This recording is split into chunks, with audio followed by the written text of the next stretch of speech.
All right, welcome to the very first episode of Bluntzillavideo or the Bluntzillavideo Podcast. I'm here joined by Kevin Labonte of KXL Productions. and we met at Fanshawe, both taking film. He went into the TV stream, I went into the film stream, but we filmed some shit together a couple times. Had some good times on the set and stuff like that. Actually, I worked on his. I mentioned this before. I think I worked on a music video that he directed for what's the name of that band again? Delta Stone and the War Dogs, and the Yeah. video was Dixie. I want to say Dixie Queen, but that's not it. Dixie Bones. Yeah, right. And the thing is, like, I've never worked on a music video before, and I gotta say, like, I liked the song, but I never got to hear the whole thing. I heard like the same clip like multiple fucking times. I was like, holy shit! But it turned out really cool, and like the song is dope. So I finally got to hear the whole song. Never seen them live yet, though. I want to do that, but Well, they're going to be in St. Thomas at the back alley on Saturday. just like giving spots to everyone.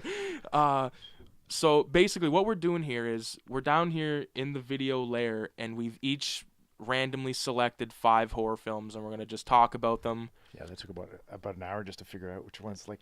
Yeah, like when next time we do this, we're gonna have to film the selection process because I think that's like interesting on its own. Because like you said, it was like an hour. So, I'm gonna start this off, and I'm gonna start it off with a film just to like ease in one that I guarantee we both seen, Texas Chainsaw Massacre, and this film was directed by Tobe Hooper in 1974. And I'm not sure the budget of this film, but there's no way it was like fucking. I don't think there was any kind of mega bucks in this film. No, it's almost filmed like a student film in a sense. Like it's very limited budget, a lot of locations that were just open. It's a shoestring budget, but man, is it? Hopefully, it's made its money back in spades, just from the IP alone. For sure. I think they've probably done it just off like action figures. You know what I mean? Like, think about all the McFarlane action figures back in the day, which were awesome, but like you couldn't really play with them. And like that was the problem. Like those were the kind of action figures I wanted, but you can't really play with them because they're statuesque, or kind of like a little just figurine. You can't really just bash it together. I mean, some kids probably did, but I was really like into collecting and like that kind of stuff. But with Texas Chainsaw Massacre, I remember you could get a figure that was like it came with a little bucket of blood and a little like arm coming out of it, and that like little hammer and that kind of stuff, and you could set up these little scenes and scenarios, and it was awesome. But this movie I think is so insane, and it's one of those situations, and I'll compare it to the scene in Scarface where there's the chainsaw Yeah. where you don't see anything. I mean, in this you do see a few things, but you don't really see anyone get fucking mangled too bad. There's not a lot of blood in this film. It's all in your imagination, and it's all to the camera work, like the use. I think they shot on 16 millimeter. They did, and they didn't use a lot of lights. So there was a lot of scenes that were at night, and it was so dark when I first saw it. It was like it was very hard to see. And I believe it or not, I didn't see that movie until I want to say the '90s, because what I was always told when it was that was the movie that couldn't be shown. Like it was like every time you go to a video store, they never had it. And then when I did see it for the first time, I was like, oh my god, they actually have that. And go, yeah, we're not supposed to. And I'm like, what? Apparently it was like so bad that it couldn't be shown in Canada. But that's just what I insane. remember. It may not be 100% accurate because kids don't remember shit. Yeah. Do you have any? I'll say my favorite scene, and then you can say your favorite scene of this film. My favorite scene, or I'll say 2 of mine real fast. The first one, and my uncle can attest to this. The scene, everything with that hitchhiker guy in the opening, like in the Oh opening, yeah. with him getting on the van, and everything that he does is so just freaky and weird, and it's like, what? Like, this is fucked. Like that to me, that was like the never pick up a hitchhiker thing. Like that right there. When I was a kid, I was like, I will never pick up a hitchhiker. That and Something About Mary. Well, Uh, for me, it was the Twilight Zone. That opening scene in the Twilight Zone oh movie. yeah, with fucking Dan Aykroyd. Yeah. Uh, You want to see something really scary? Yeah. My other favorite scene of this is when fuck, I'm blanking on his name, but when the guy in the wheelchair finally gets killed, Yeah. because he's just such an annoying son of a bitch, and like everything with Leatherface in the dark. And I should point out, the first time I saw Texas Chainsaw Massacre was on one of those tapes I was showing you, and it was so dark. The shots at night, you could not see a fucking That's thing. that's what man. I'm talking about. Yeah. So yeah, like all that. Like, what would you say is your favorite part of this film? It's like from a horror standpoint, it's definitely got to be that first opening sequence where she's running and the door opens and you see Leatherface and just whacks the guy. Yeah. And the pig noises and everything, that was just it's so iconic. But the one that I see all the time is the chainsaw dance, and you've seen that so many times in different movies, right? Yeah. And it's funny now because they play on it a lot.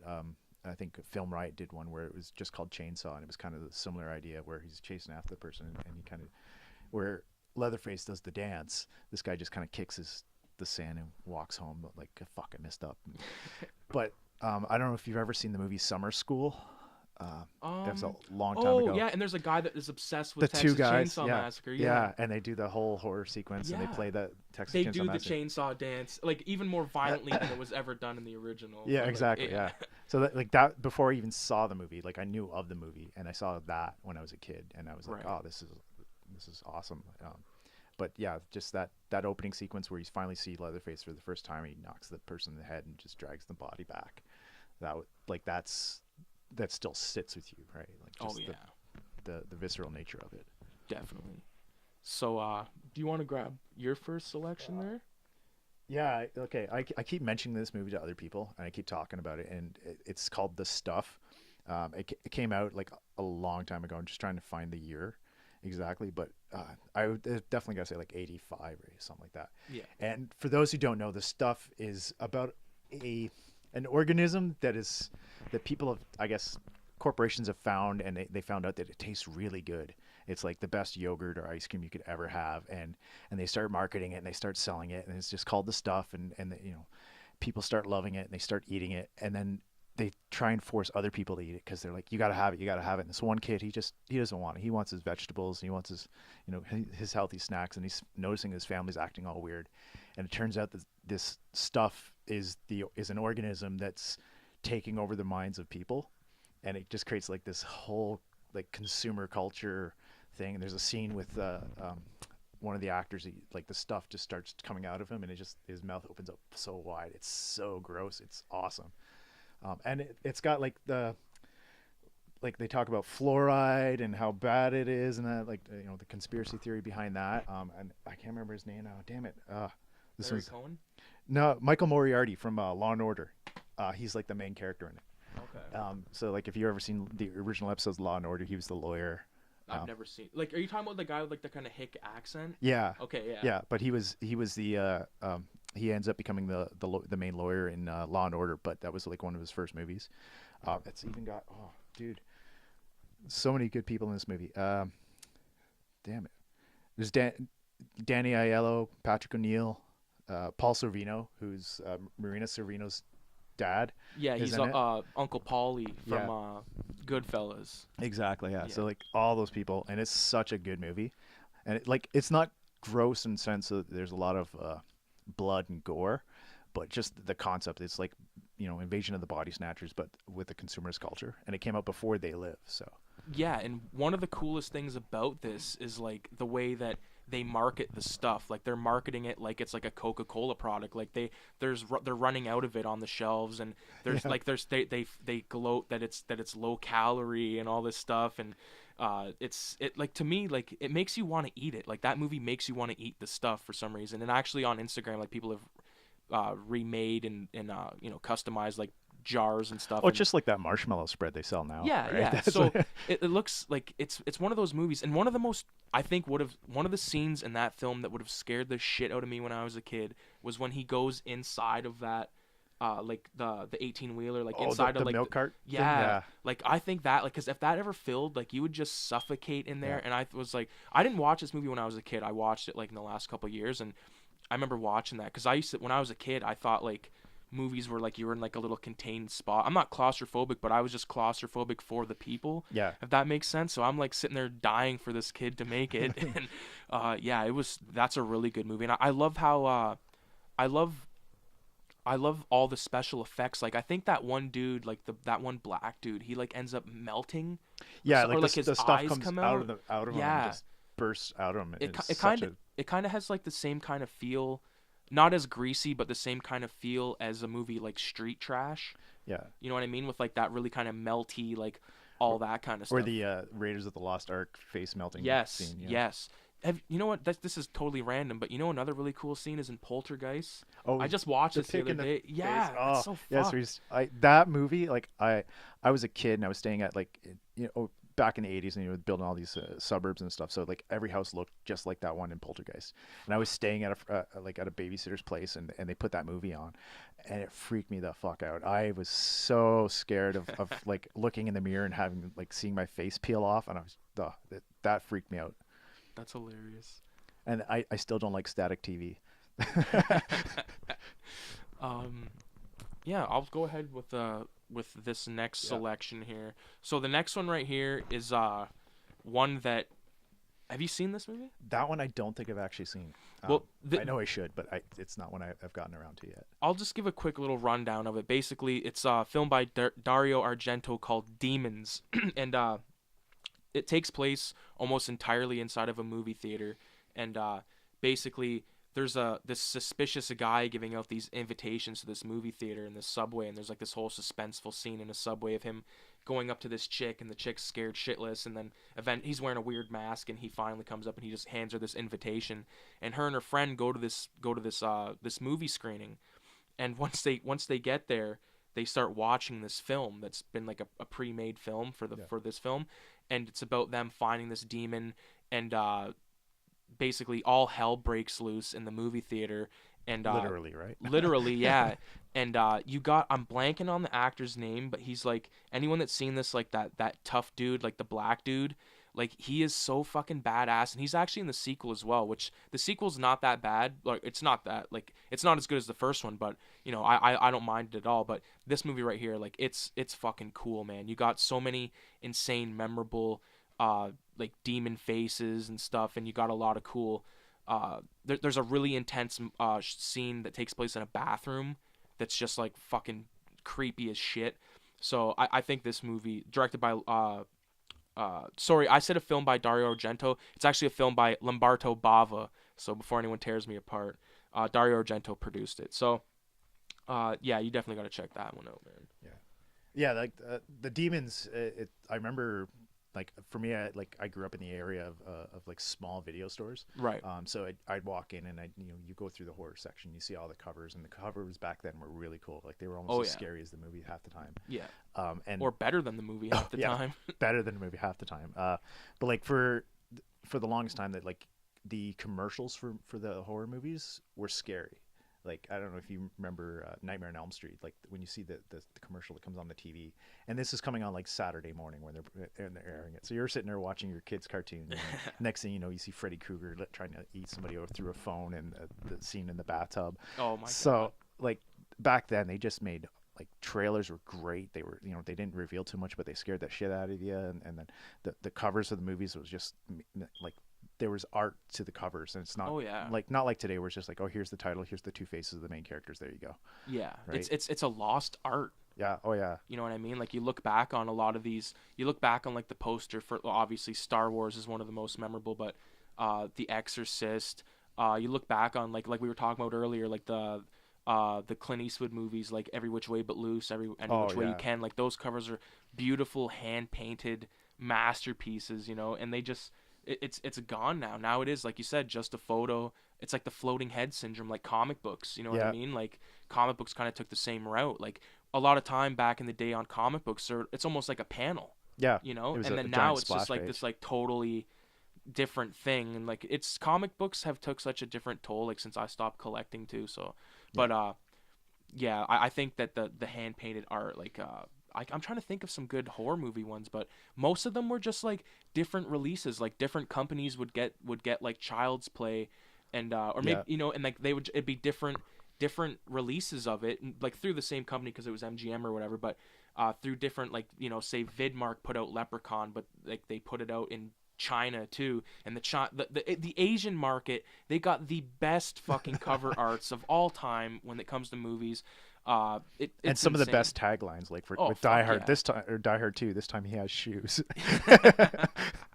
But it like so Matchbox Pictures, who's a London-based film production company who's done like 3 horror movies, or 3 movies. I wouldn't say that they're all horrors, but their first one they did was called Devil Seed, and they've got a poster it harkens to the Devil's Reject style.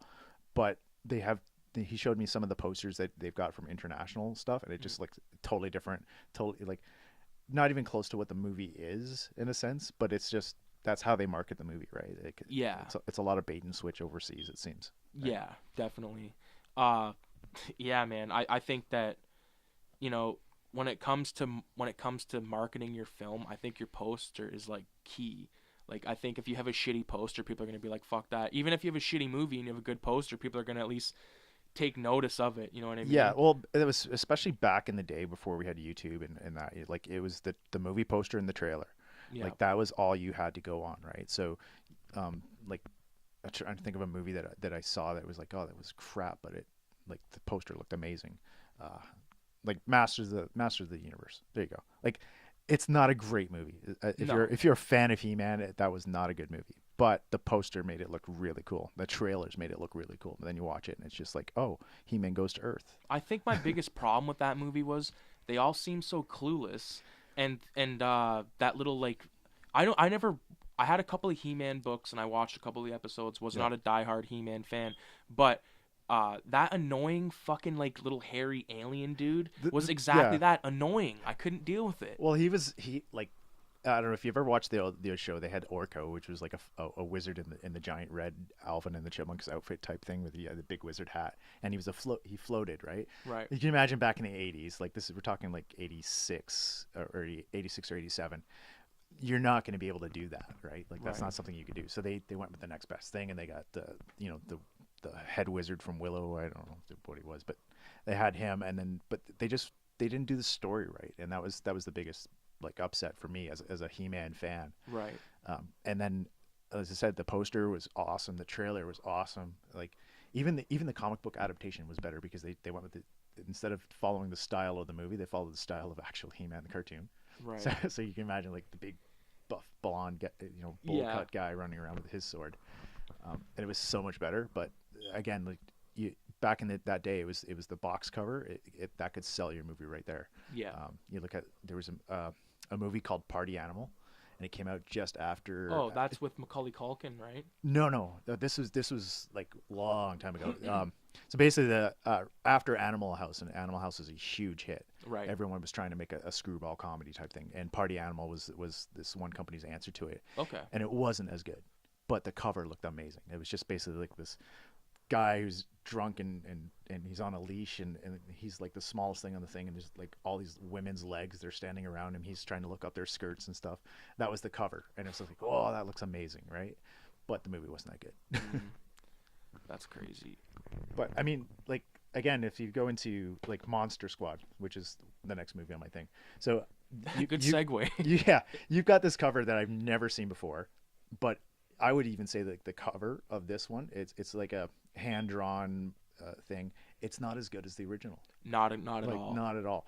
But it's such a good movie, and like that was a movie that, like, when you watch that feels like 80s. Like that just feels like, the pinnacle of what an 80s movie was. It had the nice glossy sheen. It had the corny dialogue, good action scenes. And solid acting for the most part, like from the kids, like especially. I think like comparing Monster Squad to the Goonies, which is something I do all the time, like because I ask people all the time, have you do you like Goonies? Yeah. Have you seen Monster Squad? No. Well, you fucking like it, especially if you like horror to any degree. Most horror fans, but most of the people I talk to about movies in real life are not actual horror fans. They're just like whatever. But with Monster Squad, you got like this crazy Mikey-esque character from the Goonies, if I'm going to compare him from Goonies characters, that just sells it the whole time. You're on this kid's team the whole time. Even his buddies are likable. There's a fat kid named Horace that ends up shooting, I think, Creature from the Black Lagoon with a shotgun. My name is Horace. Yeah, exactly. And I think that's probably one of like the coolest scenes of that, like that whole interaction at the end. Like, this movie's not even a long movie. No, I don't think it's not at all. Like, how long is it? Oh, that was, you're looking at, where the hell did they put this one on this one? I think it's got to be like 80 minutes, man. 82 minutes, yeah. Look at that, 82 minutes. Yeah. So they fit all this crazy shit into a movie that's not even an hour and a half. Yeah. And it's bonkers. Like, it's everything you want. If you're a horror fan and like if you grew up at that time, like especially the Universal monsters. Yeah, if like you and love I think those, it's put out by Universal, so they have like they had the rights. Paramount actually, but there's something was going on because they had. I'm pretty sure they had like some Fangoria shit hanging in the clubhouse or something. But yeah, that movie right there, man, it's great. Like there's so many. It would have been amazing to work on that because normally you have a movie with like one main baddie. Yeah. But in this you have like 5. So there's like 5 creatures all with different characteristics and. You know, even the opening scene on the plane with those 2 guys on the plane, like they're smoking and they're just like, no, whatever. Yeah. Like even that's all fun. Well, if you think about like Universal tried to make a shared universe, right? If they just continued the Monster Squad story, like visit these kids 30 years from now, right? It'd be great. What are they doing? Like, you'd have your shared universe. Like all of a sudden, these monsters are starting to come back or something like that, and they're hunting them down. Yeah. Like, it would be so good. And as a kid, like I grew up when this movie came out, right? And it's like that I could be that hero. Right? Exactly. Like, and there was a lot of movies that were kind of like that. Like you mentioned, Goonies. There was Explorers with River Phoenix. Right. And like those are the movies where like the kids were the main characters. Yeah. And they were going on these epic like your adventures. Stand By Me's and stuff yeah, like that. Yeah, exactly. Yeah. But even before Stand By Me. Oh no, it wasn't Stand River. River Phoenix was in Stand By Me. It was right. Ethan Hawke who was in Explorers. I don't think I've seen that one. That's the one where they build a spaceship like on their own based on this message that they seem to be getting. So okay, I think I remember something like that. Yeah, and then they go into space and they meet the aliens that are sending the message, and it ends up the aliens are just kids who are bored and they're looking for friends. No, I haven't seen that. I got to see that though. You like the sound of that. Oh, it was. I would remember great. that. Do you remember a movie where like I think there's like these kids and they build like a fucking plane or something?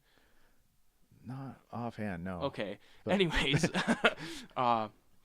yeah, Monster Squad, man. So yeah, Monster Squad. It's if you have not seen that movie, it is worth seeing. It's written by Shane Black, who unfortunately just did the last Predator movie, which wasn't that good. But he also helped write Punch Up for the original Predator, and he wrote Lethal Weapon, and he did Iron Man 3, and he did fuck.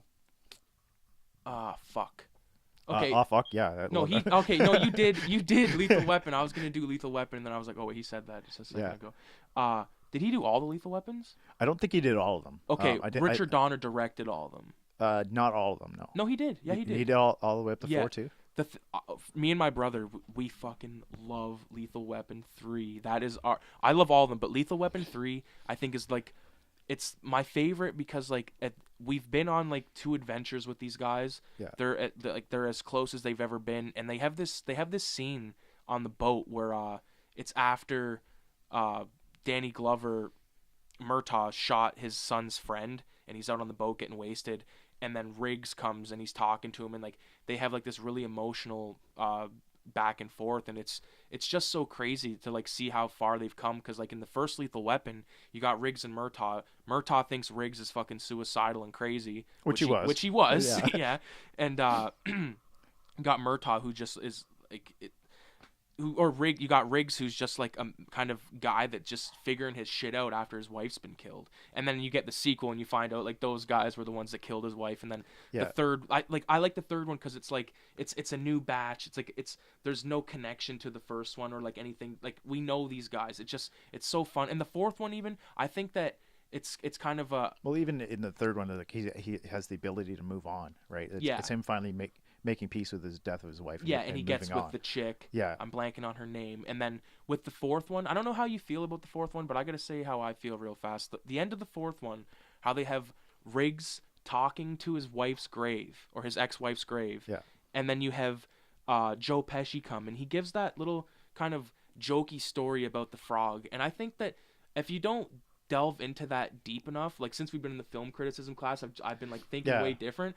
But like, there's a lot of like heaviness to that because I can't quote it, but like go back and watch the ending of watch all of them, but Lethal Weapon 4, the ending is pretty heartfelt, and then you get like that, like they're in the hospital and they take the shot, and one of my favorite parts about the ending of it is Joe Pesci's wearing the fucking, he like gets the badge, because like remember how like I forget what happened, but he ends up taking one of the badges, but. Yeah, like I was a huge fan of Lethal Weapon when it first came out because I grew up in the era of G.I. Joe and Transformers, and so for me seeing Riggs like running down the street chasing after the bad guys. It was like, oh, that's a superhero thing, right? Yeah. This is before we had all these superhero movies. Right. But so for me, like that was a character. It's like watching when Robocop came out. Like, Oh, yeah. Robocop was my jam. That was the movie that I loved. I had everything. I bought posters for it. I bought like even like there was a shirt I used to have. Like I looked horrible in it, but it was Robocop, but it was a duck, and they called it Robo-Duck. Okay. And it's just like if it was Robocop, I wanted it. Right. And then like I watched that, and that was like the best movie ever. Oh, fuck! I love me and my cousin. Robots and cops, can't get better than that. Oh, and Clarence Boddicker. Oh yeah. Like the guy in Old Detroit. Like, so just to talk, okay, we got to talk about RoboCop now because all I can think about is RoboCop. So with RoboCop, I think that they nailed like that, like their future, like their version of the future is not too far off from the future that a lot of my films are kind of based off, or like that's the like the era or the the time frame that this shit's happening, like the near future, like even like if I had the production value, it'd be more like that heavy metal New York, like how in like it's like space, like in that film Heavy Metal, like that version of New York, like that kind of stuff. And I think that like they just nail it, like with this crazy gang. You got old Detroit, you got new Detroit trying to be built, or Delta City trying to be built, and you got like I think Clarence Boddicker is like one of the most ruthless guys of all time. And until he settled down, got a family. Yeah, yeah, Eric Foreman. Dumbass. Yeah. Oh my god. But yeah, RoboCop's fucking good. Yeah, and then like they upped it, like the social commentary in that movie was so great, and then they go into the sequel. And the sequel I felt it was a bit rushed, but it had it's still good moments. And then they shit the bed in the third one. Yeah, they shit the bed in the third one, but I think that they were on the right path with the second one, and you had Frank Miller on board. Yeah. Well, sort of. I mean, he sort of like he's had something to do with like the first draft or something like that. He's actually in it. He has a role in that film. But the thing that's interesting about that film to me is the use of the kid and how they have this fucking like 11-year-old kid wielding a Tech 9 and just blowing people away. It's almost like Kick-Ass's Hit Girl's dad. Yeah, I think like a lot of people. He just grew up and had a daughter that's psychopathic too. I think that a lot of people that haven't seen RoboCop 2, if they watched it, they would be totally entertained because like there's a little bit of CG in it, like near the ass end, but it was more stop motion, but the stop motion. No, but I mean like good, right? with the guy with Kane. Yeah, Kane's face in the robot. Yeah, I think a little bit of his shit. Like the first one is like 100% fucking matte paintings, stop motion, all that kind of shit, and fantastic and just amazing film. Like I think that lots of squibs too. I think that the director Paul Verhoeven, he ended up doing Starship Troopers. Yeah, he did. Which is another like social commentary. Yep. Amazing film. I love Starship Troopers. Like my brother, me and him watched it a bunch of times growing up. I was a huge fan of the book, Starship Troopers. Right. And so when that movie came out, I appreciated it for what it was, but it definitely was not the book, because the book, like as much as the movie was a glorification of war, it was also poking fun at the glorification of war. Right. Whereas the book was straight up like war is great and everything else. And I liked it only because I also had another book that I liked called Forever War, which talks about, like, for those who don't know, Forever War is basically this guy enlists to go to the war. He gets in, has to travel light years away to another planet to fight. And when he comes back, the Earth is advanced 30 years and he hasn't aged. And so society starts changing, right? So all of a sudden, heterosexuality is outlawed because of overpopulation, and everybody has to be in homosexual relationships. So he can't handle the world that it is, and he enlists again and travels light years ahead, and comes back 30 years again, and he can't handle it again. He comes back, and at the end of it, and not for spoilers for those who haven't read it, but he finds out that the war ended 30 years before. So just as he enlisted the last time, he heads up, goes for a battle, comes back, and the war was over 30 years before that. Wow. And it was like those two books, just like one was written by a Vietnam vet, another was written by like the Korean War vet Robert Hyland. I think he's a Korean War vet, but it was at that time it was like war was good, right, and then after Vietnam, war was like hell, and so you had those two juxtaposed.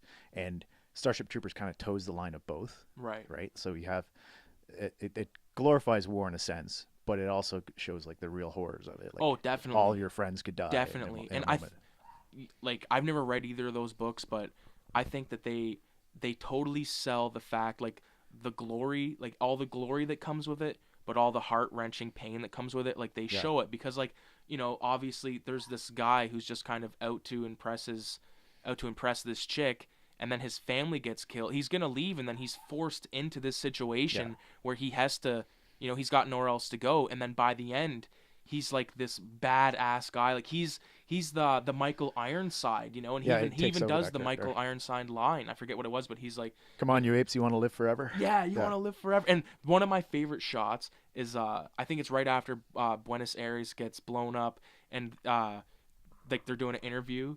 And then they're like, "What do you got to say?" And he's like, "I'm from Buenos Aires, and I say kill them all." Yeah. And it's that's the thing. If you watch the movie, like from a filmmaking standpoint, is all the action scenes where there isn't a news crew around are horrific scenes of war, and all the stuff when there's a camera in his face is a glorification of war. Yeah. Like where they're like, "Oh, this is look what our boys are doing. They're fighting the bugs, and they're going to take over everything." Yeah, they got Neil Patrick Harris as like this guy, like in like a pseudo-Nazi uniform in the end. It's crazy, man. Yeah, and it's a great movie. And then back to Robocop, like just the way that Verhoeven does his things. Like he wanted to make an action movie, but he also didn't really want to make an action movie, so he was more of a commentary on the 80s action. And that got lost in the third one. The third one, the producers just messed over everybody and made just a generic action film. It sucked. Right. Now Canada got the Robocop TV series, which started going back to the goofiness of the first one in terms of like how silly the society was. Right. But they couldn't go very far, and then they made, I think it was 4 RoboCop made-for-TV movies, and they brought it back, and it was awesome. Like it wasn't as super violent, but the storyline was great. Was there one called Prime Directive? That's the one. Okay, I've seen that. Yeah. Yeah. Where they have like all of a sudden you got the RoboCop in the black armor, like this stupid remake. Oh fuck that. Okay, what's your take on the remake? I thought that it was a good movie, just not a good RoboCop movie. Okay, that's fair enough. Like, you know what? I'll go with that too, because it's like my cousin, like he didn't watch it because he's like he loves RoboCop like to no end, and he's like, I'm like, because he's seen all these movies get fucked over by their remakes, but it doesn't always happen. And I actually heard people talking in school today about Zack Snyder. Is that Zack Snyder did one of those Superman movies or some shit? Yeah, he did Man of Steel and Batman vs Superman and half of Justice League. Yeah, and the thing that I pointed out though, he also directed Dawn of the Dead, the Dawn of the Dead remake, which is a fucking solid remake of a classic film that you would think would be untouchable. Like it's on the same level of untouchability, or you know, the same level of craziness as like Jaws, because I think if they try to, or if they say, all right, we're gonna remake Jaws, I think that a lot of people are gonna fucking lose their mind. Wasn't the Meg a remake of Jaws? I think the Meg was like it was a fun popcorn movie. I don't even really remember what it was. I remember how it ends now. I remember there was like a false ending where like this, like they kill the shark, and then all of a sudden this big fucking shark. They did in Jaws. They like, did? No, they didn't do that in Jaws. There was. Oh, okay, yeah. They caught a shark and they went, "Oh, it's all done." Yeah. No, it's not. A what? A tiger shark? Yeah. But if you like Zach, the thing about the Dawn of the Dead remake was that there was a good remake of a George Romero movie prior to that. So you had Night of the Living Dead. Right, directed by Tom Savini. That's right. So that was a good remake, right? Oh, yeah. Another movie that was like, that's seemingly untouchable, but somebody had love for the source material. Yeah. Right. And you also have Tom Savini doing effects. Yeah. Oh no, I think K&B did a lot of the effects, but like he was, it's his movie, and he's a fucking, Exactly, and with Zack Snyder's Dawn of the Dead, I mean, the only thing that they really, you do have to update it, because when Dawn of the Dead came out, the consumer culture was a different beast, right? They didn't really grow up with a whole bunch of TV advertisements and things like we do. So when that came out, zombie movies hadn't been around for a while. Like there was almost like a rut of zombie movies. Yeah. And then he updated the zombie in a sense, and unfortunately 28 Days Later I think came out around the same time. But I think just before. Yeah, it was the running zombie was like that all of a sudden zombies became scary again because, oh my gosh, shit, they run. Yeah. Right?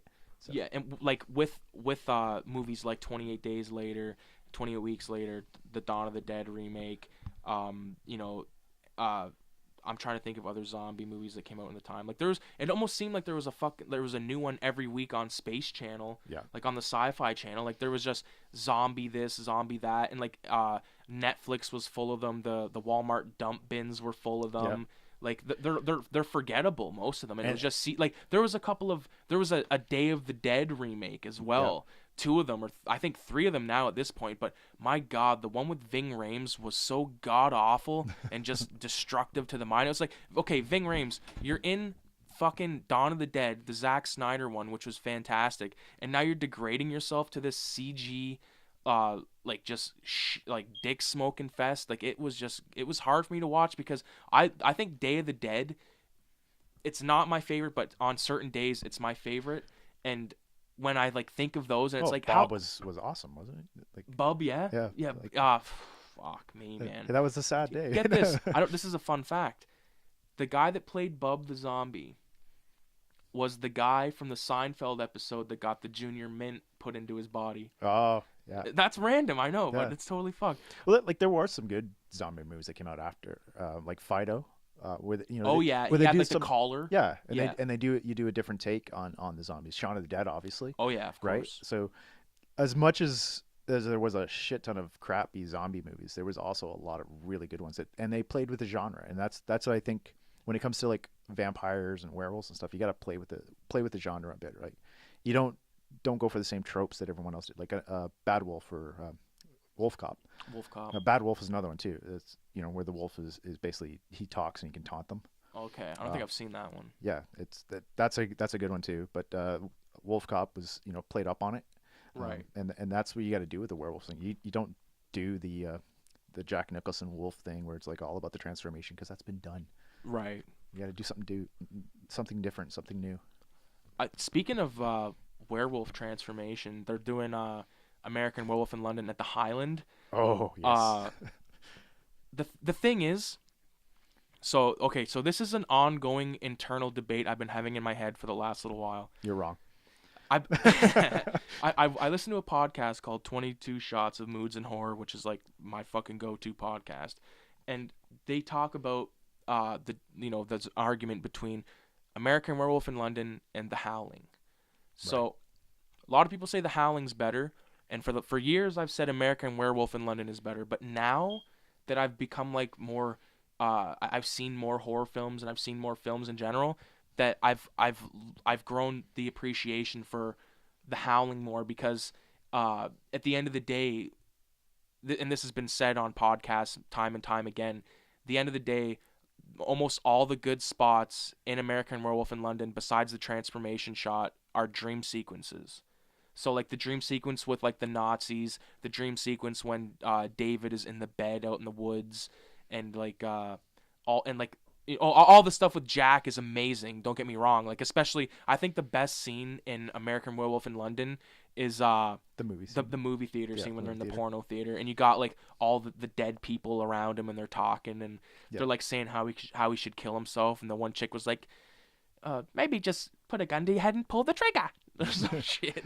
Well, that's why I think like comparing and asking which one is better is like one was more of a comedy, more of a like a more psychological in that sense, whereas The Howling was straight up body horror. Like it was Right. when that wolf comes out of the guy's mouth type thing, right? He's in the cabin and he's changing in front of the girl, and then like that's body horror, right? That's your your Roger Corman, what's his name? Damn it, Rick and Morty just did the thing. I'm not The sure. Cronenverse. David Cronenberg. David Cronenberg, yeah. Your Videodrome, Yeah. and your scanners. So and you're looking at that, and that's body horror, and it was scary. I mean, and that last scene in with the news anchor that was amazing. And opening scene, and like once again in a theater. I think I'm a sucker for stuff that takes place in theaters. Like we were talking about Demons earlier. Like I'd really love to shoot a film in a movie theater. I think if that was gonna happen, it would be Highland. If I could get it done, like I couldn't go to fucking Landmark and be like, hey, do you mind if I film a short film here? You can rent it out. But that's true. Oh, also, man, at the Residence across the street on First, Yeah. they have a movie theater in there. And Clarissa, she did a scene in there. Yeah. And I'm like, fuck, you can film in there? I'm going over there. Like, Yeah, I want you to can do that. write something in there. Well, speaking of like movies with theaters, I mean, have you seen the movie Popcorn? I have it. I've never watched it yet. Oh, jeez. This is the thing. If you were ever to see this place, he's got tons of movies, and I go, "Have you seen this?" He goes, "Yeah, it's there. I haven't seen it yet." But he's got like 5 copies of it. But like the thing is, like it's impossible to watch all this stuff, especially with like the last 2 years. If we would only just stop making movies for a few years. Yeah, like the thing is, like in the last 2 years, being in film school, I've watched the least amount of films because you're busy with so much other shit. It's like, like the thing that you don't understand. Take TV and you watch as many movies as you want. Yeah, well, like I just make my time to do it. The thing with our stuff is like, we get like 4 or 5 projects at a time, like for different courses. So we got a major narrative, a program profile, and then we got like stuff for I forget what class it's called. We gotta do the trailer. The trailer breakdown, backwards trailer, all that kind of stuff. It's like, fuck, this is a lot to deal with. And then on top of that, I also have a Gen Ed course this term too. And it's my final term, or final semester. I'm taking a Gen Ed, and it's Roots of Terrorism. See, that's why you got to take theater. You should have gone to theater.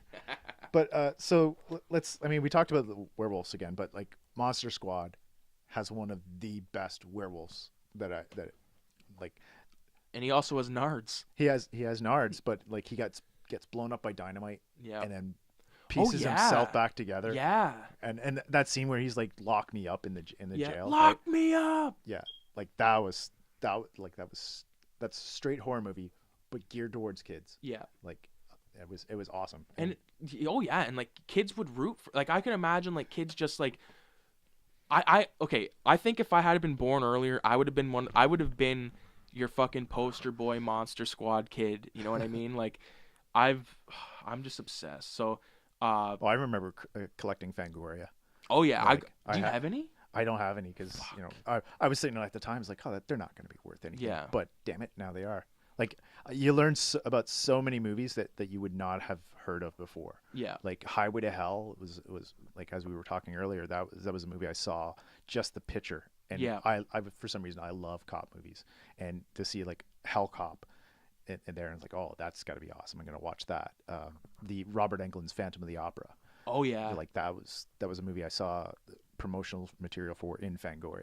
Did you see the Robert Englund film 971 Evil or 976 Evil? Yeah. He directed. And I think Evil Ed from Fright Night is in it. Yeah. Speaking of Fright Night. Oh yeah, that's on my list. I think that's on your list. Yeah, Fright Night is definitely one of those movies that I was not a huge fan of horror as a kid because I scared easily, right? Because I lived in a nice old creepy house and had ghosts and stuff. But back in the day when, like, we're talking like in the 80s, when First Choice, Super Channel, the movie network precursors, the signal would always be out there and you could always get it, and it would be nice and scrambled. And in order to watch those movies, you had to get a box from the cable company that would unscramble them. Right. I remember watching Fright Night scrambled, but because you can kind of see things, and it scared the shit out of me because I couldn't really see what was going on, right? And so that scene where like Evil Ed turns into the wolf. Yeah. Like you don't see it. You don't see what he actually looks like. And then when I saw it later on, I was like, that's not so bad. But when you don't see it, that's where your imagination takes over and things become really scary. I think the thing with Fright Night with me that's fucked up is the fact that this guy lives right next door to you and all this crazy stuff's happening. And like I think a lot of people that ended up seeing movies like Disturbia and stuff like that, like they have no idea that this is fucking Fright Night without the vampire element. You have no idea that it's Rear Window by Alfred Hitchcock. Okay. And guess what? That's another one on the list of movies that are down here that I have not watched yet. And that was the inspiration for that movie. Really? Like I did not know that. That idea of I mean, there was also The Burbs that came out around the same time with Tom Hanks.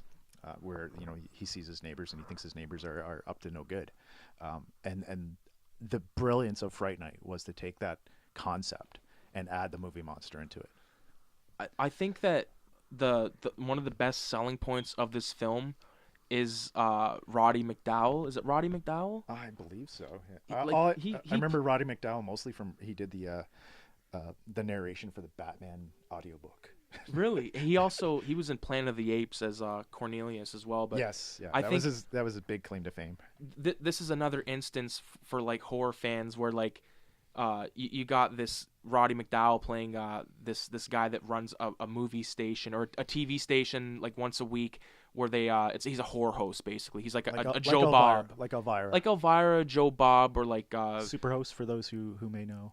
yeah, or Ed the Sock. If you ever watched, there's actually, we talked about this in school, not me and you, but there's a show back in the day called This Movie Sucks with Ed the Sock, and that was my horror host, like, because he would do Night of the fucking Shrews and like Wasp Woman, and I would be like, wow, these movies fucking suck, but I love how they're way before Mystery Science Theater 3000. Oh, fuck, man. You know what's crazy? I know what that show is or whatever it is. I know what it's about and what they're going for. I've never watched one in my life. Have you ever watched Riff Tracks, which was I've heard of it. It was basically once Mystery Science Theater 3000 got taken off the air. Right. They started doing their own shows online. They called it Riff Tracks, and you could get a copy of the movie with their commentary and stuff. And then now Netflix brings back Mystery Science Theater 3000. Nobody wants to watch it because we're like, we've seen all these bad movies before. Yeah. I'm trying to think about other shit. Oh, another part about Fright Night I got to point out real fast is the Chris Sarandon, who was the cop in Child's Play 1, and I think he fucking knocks it out of the park as like this sophisticated dude, and he uses our protagonist's girl against him. And it's awesome, and everything about it, even like his lackey, like Chris Sarandon's lackey in this film, he's even kind of like a goofy, douchey guy, but he's got Who is also in House. Is that the guy from House? House 2. Okay. Yeah. So we talked about, before we started recording, we talked about House and how we had both seen House 2 first. And I think I didn't say this at the time, but I think House 1 is such a fucking classic. Like, I like House 1 better than House 2. But I do. But you have a soft spot. 2, yeah, because you got the soft spot for that skull, I bet, right? Like that crystal skull, and like the old skull, man. The whole fantasy element of it. Yeah. I had the comic book still, and I like still just I love the concept of the movie, and I thought not knowing what House 1 was about, like it made me want to watch House 1 because I thought it was connected, and then when I realized that they weren't connected, right, it makes the series so much better. Mm-hmm. And then. It's just one of those things. Like, and the other, back to Fright Night though, but a nice piece of trivia for those who remember Married with Children. Yeah, Amanda Bearse was the love interest in that show, and she played. Trying to remember her name. She was the chicken lady. That's all I can remember her as. Trying to remember. Let's go through. Marcy Darcy. Okay. Marcy Darcy was the love interest in Fright Night. Okay. And so that's the weird thing is when you watch all these old movies and you see these people start off. She was in Married with Children? Archie She was Bunker? the neighbor. Oh, Married with Children with Al Bundy. Yes, okay, I'm thinking Archie Bunker. That's All in the Family. Yeah, no. Okay. The piece of trivia for that one is that Meathead was the director of Ghostbusters. Meathead, Rob Reiner. Reiner, yeah, sorry. He did Ivan Stand By Reitman, Me. sorry, yes, yeah, that's right. yeah. Duh. Yeah. Duh. What do I got here next? So I'm going to grab up one of these randoms I got here. So the next one I want to talk about is a movie called Train to Busan, which you've seen as well, right? Yes. Okay, so we can talk about this one. So Train to Busan is basically a South Korean horror film that takes place almost entirely on a train.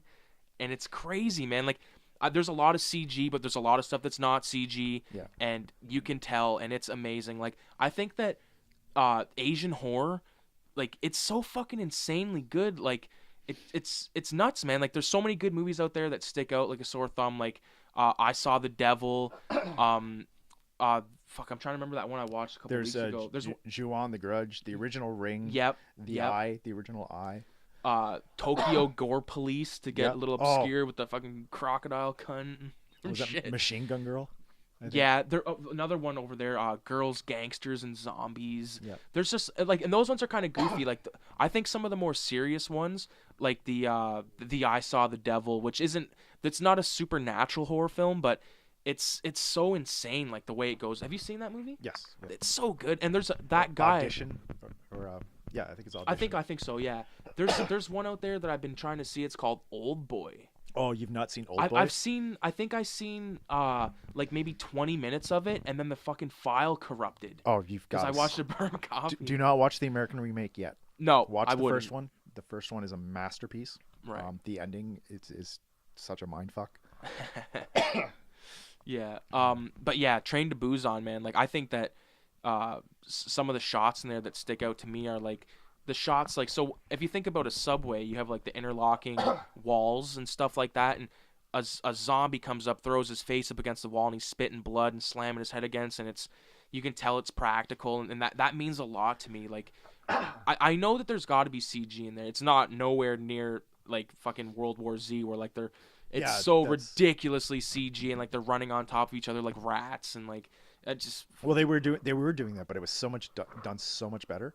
Like that scene where like one zombie grabs onto the train and the other zombie grabs onto that zombie and it just piles on. Yeah, it was just so awesome. Yeah, and even like the whole relationship with like or like the whole journey that your characters take, because you got like a pregnant chick. Yeah. Oh, the characters are amazing. Like yeah. they were really well fleshed out for the number of characters they had. You got like that one dude, like kind of like that older like man that's like a kind of tough guy, and he puts in a lot of work with I think like a pole or pipe or something, and even like our main guy, like he does a great job, and the ending I think is awesome as well. I think it was a great ending. Just spoiler alert for anyone that hasn't seen the ending. Actually, I'm not gonna give it away. Fuck no. The ending was good. Yeah, it's so new, and I don't think enough people have seen it that I don't think it's worth spoiling. Yeah, fuck it. Just watch Train to Busan. Yeah, and it's on. If I'm not mistaken, it's on Netflix. Yeah, I taped it off Netflix. Actually, Canada. Somebody taped it off Netflix and gave it to me. I purchased my copy off Google Play. So, yeah, because I'm like that. But, I think I got it off LimeWire. Kaza. Yeah. But like, if you think of a lot of the Asian movies, like The Raid, that's one of my all-time favorite movies. Right. And it's brutal, like in its terms of its violence. And then that group made The Raid 2, which is, if you love Goodfellas, that movie is bang on. Like it's action, it's good gangster, it's so good. And then that crew went on and did the Netflix movie The Night Comes for Us. And again, that movie is so brutal. Like you watch these fight scenes and you're sitting like, there's no way these guys are still standing. Fuck. Like it's so bad. Like they're breaking, like kicking steel columns of concrete and stuff, and just breaking legs, and they're still standing. Yeah, and I think that's like, I think the like Asian cinema, like that goes to show like how much dedication and stuff they put into their stuff. Like they're willing to like almost fucking die to make a crazy movie, and like with the or like this parkour stuff happening, like just like Tony Jaa and even like the stuff that's not even like horror, like is great. You know what I mean? Yeah. Like fucking nuts. Well, I mean, if you have to go into like what is horror, I mean, if you consider Predator, was that a horror movie or was that action? I mean, I have it in horror. I think I have it in horror only because it scared the shit out of me when I was a kid. Like the scenes that scared me, it had nothing to do with the Predator. It had everything to do with those bodies hanging there skinless. No, the interaction with the characters. Like like once they're all scared shitless, and like the native guy cuts his chest open. Yeah. Like I think that to me, because like that guy thought he was so tough, and like the one guy was trying to get him to crack up the whole time. That was actually Shane Black, I think. Yeah, Shane Black. Yeah. And he's the one that with the giant pussy jokes. Yeah. To tell one of those giant pussy jokes, he goes, I said to my wife the other day, I want a little pussy. And she said, why'd you say it twice? And he said, I didn't. Yeah. Because of the echo. Yeah, so good. But yeah, Predator. Actually, I'm gonna use. Have you seen either of these two movies right here? I have not seen Maniac, and I've not seen I Drink Your Blood. Okay, I'm gonna sum those up real fast because I think or I'm not gonna really. I don't want to spoil them, but okay. So Maniac is a film, special effects by Tom Savini. Okay. It stars a guy. And they just did a remake of that, right? Yeah, with Elijah Wood, and that's like a POV hardcore Henry style. Not that great, but worth watching. So the original. It's this lonely guy who goes around and kills women in the night. He gets prostitutes and kills them, and he takes their scalps, and he puts them on these mannequins in his apartment. And like, he's got like mother issues, and you don't really find out what happened to him when he was a kid. But they all have mother issues. Yeah, he goes about this lifestyle for a while until he meets this woman, and she's a photographer, and he pretends he's like this kind of like aristocrat, kind of like artsy guy or whatever, and he starts chumming around with her, and through her he kills this model, and then he ends up trying to kill the photographer, and then he gets wounded in his interaction with her, and he goes back to his apartment. And I'm not gonna say what happens at the end, but the fucking ending of that movie is so goddamn good. It's one of the most graphic practical effects thing I've ever seen, and it's from like 1980. I think it was like probably done in like 1979, but wasn't finished till 80. So it's Okay, like that early Tom Savini, like, like post Dawn of the Dead, like there's the blood is still really fucking red, like paint red.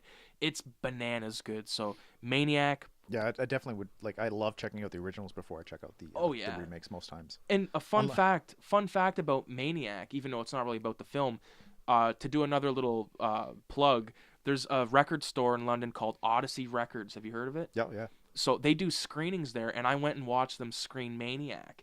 And during the screening, like it was cool to see it, because some people had not seen it, some people did. And this one dude, this like old German guy, I was talking to. I told him outside, we were having a smoke together. I told him I was a filmmaker, a Fanshawe, and all this, and he said okay. And then after the film screened, we're just chumming around in this record store, and it was the middle of the night. And he started talking to me, and he said, "Oh, so do you know who Charlie is?" And I was like, "Charlie who?" And he's like, "Charlie Eggleston." And I'm like, "Oh yeah, way to drop names there." Yeah, I was like, "Yeah, that's one of my film professors, right?" Yeah. And he was like, "Oh, yeah, I'm a film professor from Western University, right?" Oh yeah. And I'm like, "Holy fuck."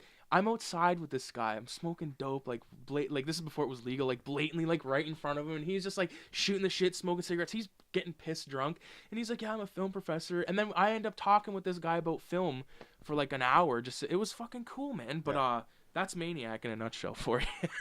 Well, Odyssey Records, check them out.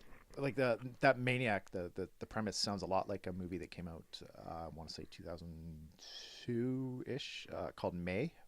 I think I've seen that. So May is the story of this girl who's she had a lazy eye growing up, and she didn't really fit in, and her mother was, gave her dolls to play with so that she'd have friends. Right. And she's got this one doll that she's kept, and she was told never to play with, and keeps it in this glass case, and she thinks the doll talks to her, and she's obsessed with she comes up with the realization that there's no perfect people, only perfect parts, and she decides to build the perfect friend.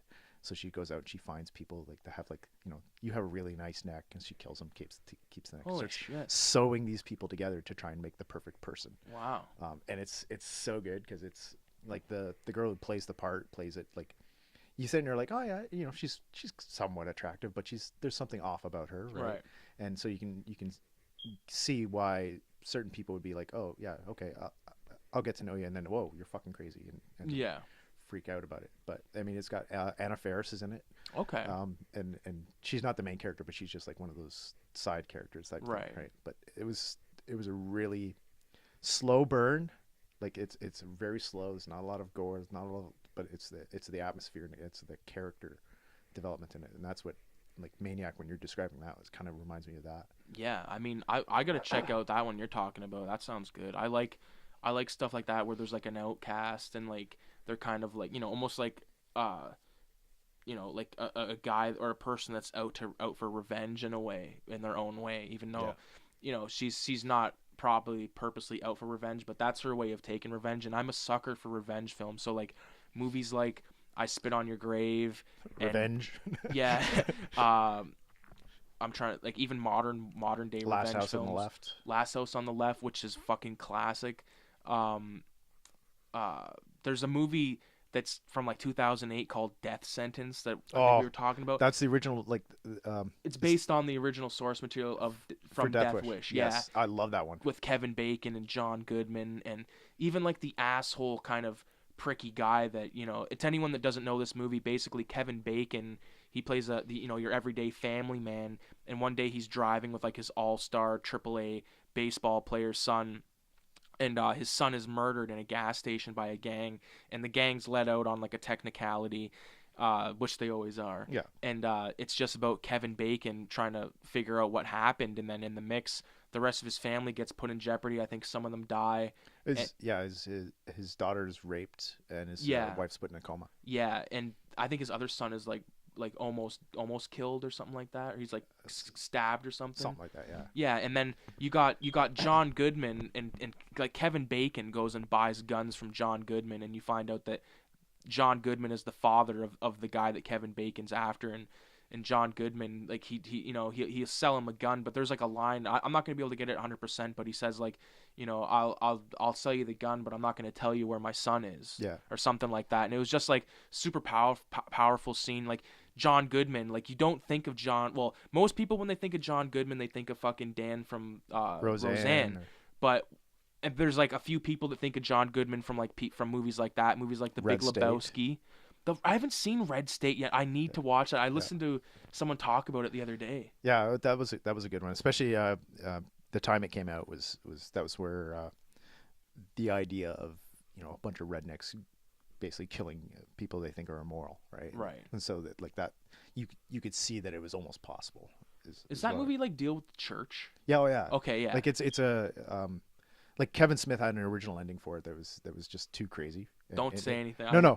He had a very original ending that if you watch the movie and then find his podcast where he talks about the original ending, it's you're like, wow, like the ending that we got was okay, but the ending that he had originally visioned, which he thought was too crazy, right, would have been amazing to see. Fuck. But that's where like when it comes to like revenge movies, I mean there were tons of them, like The Wraith. Okay. I don't know if you've ever seen that one. No. So The Wraith is about this California town. It's kind of run over by this gang of I guess they're not biker gangs, but they drive cars and they race cars. Yeah. And this one guy was infatuated with this one girl, and he goes and kills her boyfriend. And then all of a sudden there's this black car that shows up to enter these races, and every time he races, he kills one of these drivers. Right. And it's got Tiger Blood guy Charlie Sheen. Right. He's in that. He's in this, and so he's like the new kid in town who just shows up and he starts dating this girl, and he starts pissing off that psychopath who was killing the leader of the gang. Right. And it was so good. Like it was again wanting superhero movies. This was a really close imitation to a superhero movie because like this black car has a driver dressed all in black, and he's got this like super shotgun, and there's like electric CG going over through the car and everything. Yeah. And it's so good. And it's got what's his name? Ron Howard's brother. He's in. Oh, the guy from Ice Cream Man. Clint Howard. Clint Howard is in this as well. Yeah. It's just so good. It's so 80s cheese, but it's so good. And that was a great revenge flick that I remember. I got a really good revenge flick. Have you seen one called Thriller? It's also known as They Call Her One Eye. It sounds very familiar. I think it's only because that's the basis for the character in Kill Bill. Yeah, kind of.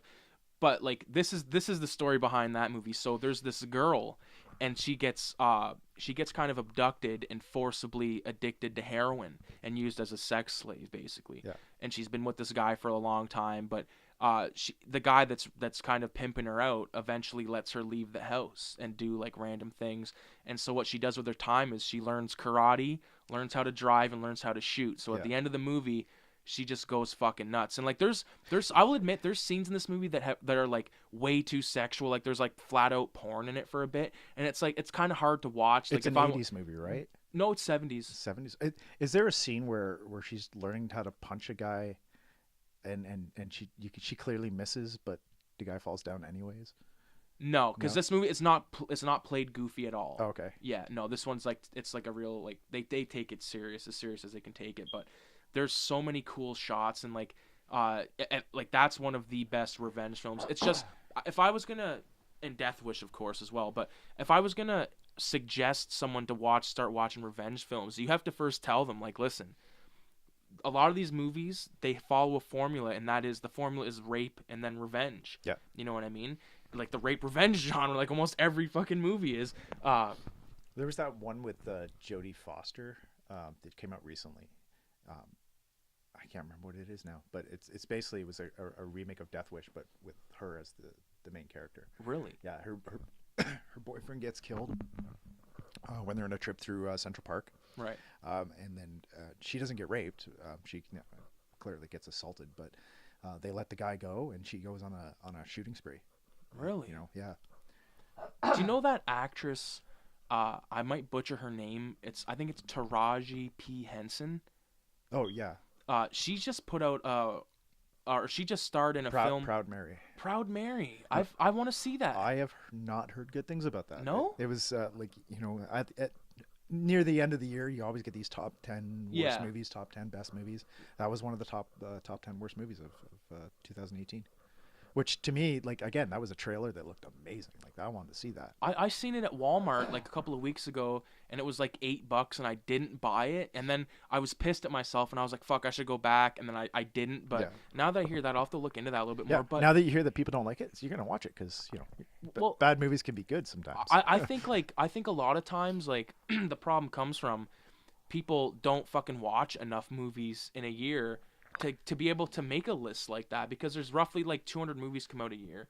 Oh, way more than that. No, but I mean like that like get like they get like like big theatrical releases like that. So with that, like, you got like people that will go only see superhero films. You got people that'll only go see horror films. You got people that'll see anything. And I don't know, man. I think that there's not enough watching and too much judging. Well, like where I got it is these people that like on YouTube who actually make a living on it, like Chris Stuckman and that. Like, they watch these movies. Yeah. Right. So they've seen enough movies. No, but do you know, like, I think that, like, especially at school, like, I was blown away when I came to fucking film school, and almost nobody has seen Godfather. Almost no one's seen Pulp Fiction. Like the most film schooly films I can think of. I try to strike up conversation, and they're like, no. Yeah. No, or even worse than that, people will start saying yeah, or they'll act like they're agreeing. Like I had an instance one time in class, or not in class, but in the pit, where the pit is where people kind of congregate or whatever. And I had mentioned a movie, and this guy was no fighting in this pit. Yeah, when this guy, I was mentioning this movie, I forget what it was, and this guy I'm talking to, he was acting like he knew what I was talking about, and this other guy said, "Hey, what are you guys talking about?" And I said, "Oh, whatever it is." And then the kid that was agreeing, he was like, "Yeah, I haven't seen that yet, but I heard it's really awesome." I'm like, "That was me." No, it wasn't you. It was, I forget his name, but it was like one of the other section film kids. We can't out this person. Yeah, we can't out the person. We don't want to dox this person. Yeah, because even though his locker is on B building at yeah, B building, second floor. But it blows my mind, because I think that, like, in order to be a good film student, you need to have that diet of like a lot of films, man. Because if you're not watching them, if you're not watching classic films and stuff, like, and not just classic films, but I mean like technically accomplished films, you know what I mean? That's where you learn the most stuff. With me, like, you watch a movie like like Citizen Kane that has all those insane fucking like all that crazy motion and movement with the camera, and like, if you've never seen that movie, okay, I'll say this: you would be better off seeing that movie if you're a filmmaker than not seeing it. Or seeing the original Scarface. There you go. I like the original Scarface. Like, not the '80s one. No, the one with Paul Mooney. Yeah. Yeah. I think. But even like there's there's so many movies, and there's so many great technical movies that you have to figure out what are they, and what would you watch. Let me ask you this. This is a random thought. What's your take on Total Recall? Which one? The original. I like the original. I thought it was really, like, I hadn't read the Philip K. Dick book that it was based on, which is insane in and of itself. But I did like it. I thought it was a great action flick. This is hot on the heels of Terminator 2. Yeah. There was clearly some CGI that did not age well. Right. As in most movies. I mean, one of my favorite movies is The Last Starfighter, and it has terrible CGI. There's a reason why I brought this up to you. And I love three boobs. I'll take that. And the reason is this. When I was a kid, we had, like, as you've seen over there, like, we taped a lot of movies and stuff. So there was one tape that my aunt had made, and I think it had Leprechaun on it, Leprechaun 2. Mm. And at the end of Leprechaun 2, there was the scene where Arnold Schwarzenegger goes onto the face of Mars. Yeah, like his eyes start popping out. all that shit. I remember seeing that when I was a kid, and being like, "What in the living fuck?" Because I was always big into graphics and my like the practical effects and stuff like that, and like seeing stuff like that, it just like blew my mind, because like I hadn't seen a lot of like super. Well, I'd seen a lot of gory movies, but I hadn't seen like, you know, anything too insane because it hadn't been made yet, or I just hadn't been aware of it yet. Yeah, you weren't allowed to yet, but Yeah, like I mean, there was no real rules when it came to movies. Like with my dad, like my mom didn't like I watched South Park when I was a kid, and like my dad, he showed me Clockwork Orange when I was a kid, and I called him Bad Alex, and like he used to call me Bad Alex when I was a shithead in school and stuff. Like this whole thing, but I was always told that it's fake. You know what I mean? Like it was always like, this is make believe, and like that's why I wanted to do this, because I wanted to make believe something and make someone feel something. You know? Yeah, and with Total Recall, like the effects in that they weren't superb, but they still got the point across, right? And you watch any trauma movie, the effects aren't great, but they get the point across, right? Yeah. And you're having fun watching the movie. So if effects are really bad, it can really take you out. And you know, no offense to the trauma, but sometimes those movies can be really bad special effects. Yeah. But at that time, you're also not watching the movie for the seriousness of it. It's a fun movie that you're trying to watch. So. And you just want to see what someone's created at the end of the day, right? Like, and I think that's like the fun part about Total Recall is like you get to see. Is that Paul Verhoeven? I want to say yes. I do believe it is. I think it is. And like you get like this whole new world, you know what I mean? Like this whole crazy environment that's just like, you know, it's an ambitious thing that you can't really do in like the CG world and make it sellable. I mean, you get like a setting like Blade Runner, you know what I mean, which is just like so crazy. But then you get a setting like The Good, the Bad, and the Ugly, which is I think shot in Spain, but made to look like Old West, and it's great. And like I have a big soft spot for that kind of stuff, man. Like I don't know, man. It's crazy. Yeah, and that's where I guess film students, that's kind of our job, is to look at how these movies are made. Like for my short narrative that I did last year, I had to do an interrogation scene, and the number one interrogation scene that comes to mind is the scene in Basic Instinct. Right. And so I was trying to figure out how to copy that lighting, and I don't think I succeeded, but you know, you look into it and you find out, and there's all sorts of like tutorials and stuff on how to get the same look and the same feel. And then when you get behind the scenes on movies like that, like it's makes the movie so much better. Mm-hmm. Especially if like you're watching a movie and you're like, oh, this movie's okay. But then when you find out the story behind the movie, how it got made, you know, what changes had to be made, it just makes the movie so much better. Yeah. Unfortunately, I don't have any of those stories for these movies because I'm not connected like that. But I'm gonna go on to, I think this is my last pick. Yeah, my last pick, which is I Drink Your Blood, and it is directed by, I want to say, oh my god, I can't believe this is happening right now. Anyways, I Drink Your Blood is a film about this cult. Like, not really a cult, but like this group of friends that are satanic worshippers. They drink the blood of like fucking goats and kind of people. I don't think that actually happens in the film, but that Satanists, as Satanists, we do not drink the blood of goats. Yeah, we worship it, whatever the fuck. But anyways, these people, they're out and they're causing all this crazy shit, and they come across this small town, and they go into this small town. And it's one of those small towns where they don't like new people, but there's like this old abandoned house, and they don't act too assholey at the beginning. And they go to this abandoned house, and they start hunting all these rats, and they kill all the rats. And basically, there's this kid who's really suspicious of them, and he goes over there, and he's like kind of spying around. And then his grandpa actually gets dosed with LSD by the gang and sent home and like totally fucked up, which is a crazy scene in itself. But this kid who's like totally fed up with this cult, who works at a bakery, he puts a bunch of fucking poison into meat pies and gives the meat pies. Actually, it's not poison. It's blood infected with rabies, dog blood with rabies.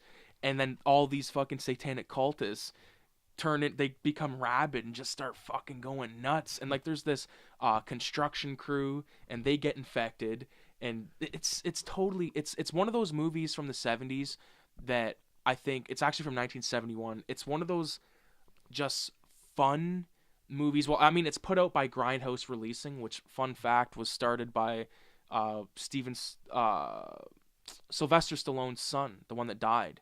Started that company, and they put out movies like Pieces, Cannibal Holocaust, stuff like that. So that they're in that kind of realm. But this is one of those movies. If you want to show someone like an exploitation film, show them this. Show them like, I mean, Cannibal Holocaust. I wouldn't show that right away because it's not really linear. That could be that you got to lean into that one, right? Yeah, and like you have to like same with like Cannibal Ferox, like movies where you're actually seeing animals get killed. You do have to like at least give some kind of warning, because if you don't, that's kind of being an asshole. We always you watch a movie and it's like, oh my god, they killed the dog. Yeah, and then you go John Wick on their ass. But yeah. Oh fuck, John Wick 3. The trailer just dropped. I haven't watched it yet. Oh yeah, I've seen it. I'm confused by a couple of things in it. Not necessarily how it's shot, but like you have John Wick and you have John Wick Chapter 2, and now this one's called John Wick Chapter 3 Parabellum. Like, why the extra word? Yeah, that makes no sense. That's gonna irk me when it comes to the shelf. Yeah. Actually, I don't have the John Wick films yet, but I'll wait till they're $5 at Walmart. Oh, I think they are. Like I think they're $8 right now. Yeah, because they get like those movies were such big hits, like and they were big hits on such a minimal budget that I mean, they put Keanu Reeves back on the map, just like Matrix did again. Cause it was like Bill and Ted, and then Point Break, and then Speed, and then The Matrix. It's like every 5 years because we don't want to see how well he's stayed young, because he doesn't age. I mean, like the thing is, like, he's been in other movies besides ones we just talked about, but Point Break is good. Yeah, Point Break is amazing. Matrix, I have to rewatch Matrix. I haven't seen Matrix since it first came out. Oh yeah. And I actually got all of them for $1 at Game Cycle, and Animatrix for $1 too.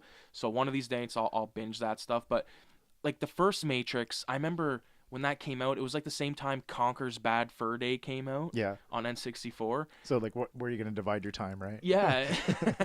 I mean, like it was such a weird, fucked up movie to me, and like all like the weird bullet time stuff happening, and like I think it was the sequel with like the white dreadhead twins. Yeah. Like all that stuff, like it's totally. Like it might not have been up my alley back then, but I think now it would be. Oh yeah, because now you're a fan of Hong Kong cinema and stuff, right? That's where a lot of the inspiration for that came from, is Hong Kong cinema and video games. Yeah. So now that you've matured, you're gonna have a much easier time understanding the movie. Yeah. Even though, like, I remember the marketing for it was like, "What is the Matrix? What is the Matrix?" And that they didn't say nothing. They just kind of showed a couple scenes, and you're like, "I don't know what the hell the Matrix is." And then you watch it, and you're like, "Oh, that's the Matrix." And to me, as a sci-fi fan, I was like, "I've seen that story before." Yeah. Like they live with just much better action. Yeah.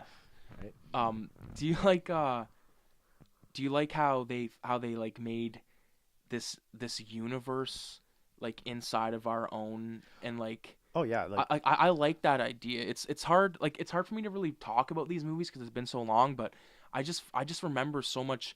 Like me and my friend Mike and my cousin Chris, we snuck in to I think the second Matrix when we were like 12 or some shit, and I remember just being like, these are so fucking weird. Like, what are we watching? Yeah. And I think a lot of people, when you say, do you like if you mention the Matrix, they think of that screensaver. Yeah. You know what I mean? Like, because there was like that famous. Like the green text on a black background, like it's just weird, man. Well, like by the time the Matrix came out, I was already kind of into Philip K. Dick, who's the guy who created Blade Runner. And, Do Androids Dream of Electric Sheep? Yeah, Do Androids Dream of Electric Sheep? And Philip K. Dick was big on questioning reality, right? And the nature of reality, and who we are as people. Mm-hmm. And that's where like the Matrix to me was like, that was just a big Philip K. Dick homage, right? Right. So the idea of like, if we aren't real, can we change our reality to that, to suit what we want? Mm-hmm. And it also reminds me of a very old movie. I don't think anyone's going to really remember. It came out in the 80s. It was called The Boy Who Could Fly, and it was basically just about a boy who was traumatized throughout his life. His parents were beating him. He was getting bullied at school and everything. And his escape was he kept dreaming that he could fly. And he believed it so much that he jumped off the school. He ended up flying, and right to his death. No, he ended up flying and flew away, and never came back. And it was like all about like, oh, he jumped and he flew, right? But it was like that idea of like, if you believe it enough, can you make it a reality? Right. So, right. But that's cool. I think like the last movie I have, and this is a movie I haven't seen, even though I think they remade it, but it's called Madman. And the reason I pulled this off the shelf is because this is one movie that, as I think I was like 3 when it came out. I saw the trailer, and the trailer was just saying, if you say his name, he will appear. And it just showed the shadow, like this image of him with the axe, like standing in the doorway.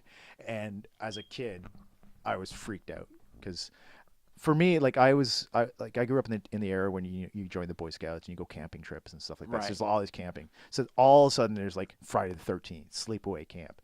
All these movies where if you go camping, they're gonna kill you. And I'm like, that's where like the Mad Men one was like, oh geez, I don't want to even say his name when I'm camping. And one of the things that like the memories I have, the first time I actually saw outside of the trailer for Friday the 13th movies was Friday the 13th Part 6, I think it was. Okay. I was we were at a camp in outside London here. We went to the Mustang Theater and we went to go see Rodney Dangerfield's Old School, I think it was, or something like that. Back to School. Back to School, yeah. And on the other side of the thing there's Friday the 13th Part 6 playing. And I'm in the back of the van. I'm looking over, and I keep seeing Jason over there, and like on the big screen. I'm watching it, and then we had to drive back in the dark back to the campground. Where were you guys camped? I think it was just like some guy's farmer's field out there. With, like there was some woods and stuff, but mostly just camping in the farmer's field. Yeah. But it was like that image of like, oh shit. Yeah. Oh yeah. And like Part 6 is crazy because it opens up with like him going into the water and like or not going into the water. It was just like he gets dug up and then stabbed with and then he gets struck by lightning. Yeah. And like that's the final Tommy Jarvis entry into the Friday the 13th one. And a good entry. I like that one. Like for me, people are probably gonna think I'm fucked. I'm one of those assholes that likes Friday the 13th Part 5. I liked it because it was, to me, that was like Scream. It was so fucking fun. It was so cool. I loved the redneck mother and Junior. Eat your fucking slap, Junior. Yeah. Like all that. The kills were good. I think obviously there were better kills throughout the series, but the idea that it's like, is this Jason? Is it not? And then to find out it's not Jason. To me, I thought that was going to take the story elsewhere. Yeah. But just like Halloween 3, everybody wants the original back, right? Yeah. So, yeah. And then And then they went completely fucking haywire and turned it into a psychic fucking thing. Oh, with Part 7. That was like, okay. I met Lara Park Lincoln at Shockstock last year. Beautiful actress. And that's right. You were the guy that had to stand. Oh by yes, her. I was a volunteer, so I got to make sure that she had her water and everything, and I had a conversation with her, and I watched the movie again, and I still like it. I think the idea of like Jason meeting his match, that was unheard of at the time, right? That was a new way to add a twist to the series. And then they went ape shit with Jason Takes Manhattan. If you're gonna do that, at least have the Muppets in it or something.